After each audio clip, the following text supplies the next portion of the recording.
Assalamu alaikum wa rahmatullahi wa barakatuh.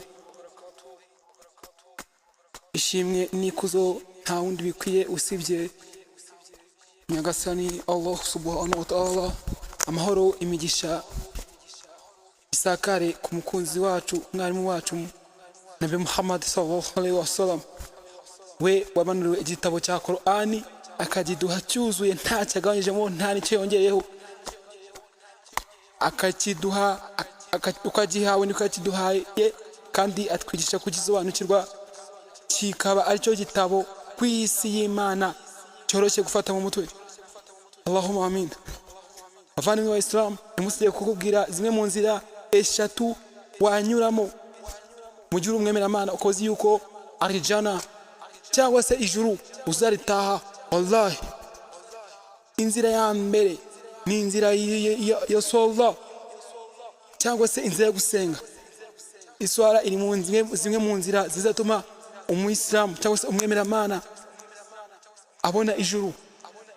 Umwemeramana uwo ari we wese, inzira yo gusenga ni imwe mu nzira zoroshye kandi zinogeye kubona ijuru.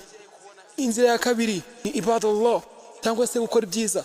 Buriya ni gukora ibyiza, ubane na mugenzi wawe neza, ukorera abantu neza, nta tajari, nta kintu kizakoza kwinjira arijana.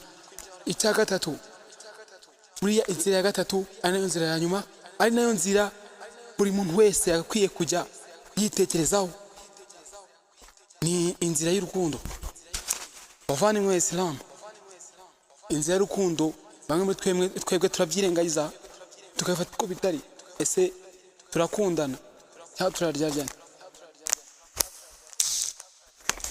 Ubu nta muntu ukifuza gukundana, kuko urakundana n'umuntu akifuza yuko mwaryamana, akifuza yuko urukundo yarugukoresha akazi k'ubuhemu, ibintu nk'ibyo.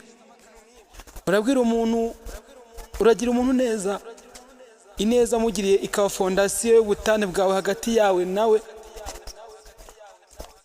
Urabwira umuntu uti tugende gusari, wallahi akakubwira ati ndakugize ukuri mfite show muri BK Arena. Wallahi nyumvira umusaba muzima kuvuga ngo mfite show muri BK Arena.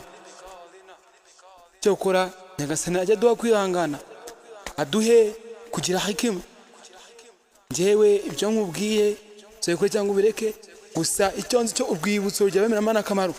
Naam, assalamu alaikum wa rahmatullahi wa barakatuh.